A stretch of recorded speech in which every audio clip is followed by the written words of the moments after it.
Mehmed II, born in 1432 in the Ottoman city of Edirne, entered a world of power, politics, and ambition. The Ottoman dynasty, already a growing empire, bridging Europe and Asia, shaped his early life, and he was raised with both privilege and expectation. From a young age, Mehmed II received extensive education, studying history, philosophy, military strategy, languages, and religion. Tutors instilled in him knowledge of the great empires of the past and the tactics of legendary leaders, teaching him not only how to rule, but how to conquer. As a child, he observed the delicate balance of power within the palace and across the empire, learning that leadership demanded both vision and ruthlessness. Fascinated by stories of great conquerors of the past, Mehmed II quickly developed a blend of intellectual curiosity and strategic thinking. By his teenage years, he had already shown intelligence, ambition, and a keen understanding of diplomacy and warfare. Mehmed II ascended the throne for the first time at just 12 years old, after his father, Murad II, briefly abdicated. The young sultan inherited a realm already facing internal and external challenges, and though he was officially ruler, the complexities of the empire and ongoing threats from European powers meant that real authority remained in the hands of experienced officials. After 2 years, with the empire under pressure, Murad II returned to the throne to handle looming military conflicts, particularly against Hungary and other European rivals. During this period, Mehmed II was not toppled violently, but continued to observe the workings of governance, deepening his education, studying military strategy, and learning firsthand the art of leadership. These formative years prepared him for the monumental challenges that awaited. By the time he returned to power in 1451 as a 19-year-old, he was no longer a boy, but a determined and calculating ruler, ready to execute the plans that had been forming in his mind since childhood. He envisioned a conquest that would cement his place in history, the capture of Constantinople, the jewel of the Byzantine Empire. Unlike previous attempts by other armies, this city represented not only strategic control, but symbolic supremacy over an empire that had stood for over a millennium. To achieve this, Mehmed II prepared meticulously. Massive cannons were designed and constructed, the largest the world had ever seen, capable of hurling enormous stones that could crumble the strongest fortifications.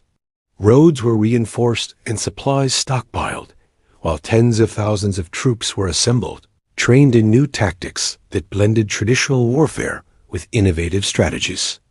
On the sea, his forces executed daring maneuvers, dragging ships over land to bypass the city's chain defenses and open new fronts for attack.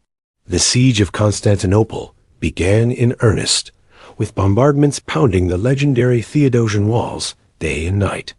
Despite the defenders' bravery, exhaustion and dwindling resources began to take their toll. Breaches formed in the walls, chaos unfolded on the streets, and the defenders faced an enemy who combined brilliance, persistence, and unprecedented firepower. In the early hours of May 29, 1453, the decisive assault shattered the city's defenses. Elite troops surged through the breaches, flooding streets, climbing shattered walls, and overwhelming the remaining defenders. After more than 11 centuries, Constantinople fell.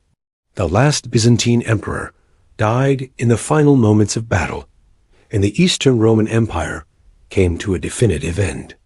Yet Mehmed II's vision extended beyond mere destruction. He immediately set to stabilize the city, limiting looting, restoring order, and encouraging resettlement.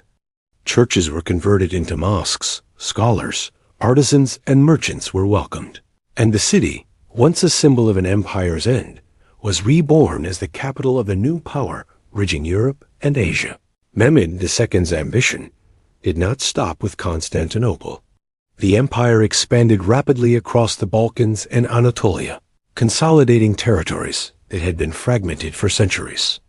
In his court, scholarship, art, and science flourished. He blended Islamic tradition with the legacy of Roman imperial rule, seeing himself as a successor to the great emperors of history. Trade, diplomacy, and culture were reshaped under his vision, and the empire became a dominant force whose influence would ripple across Europe and Asia for generations.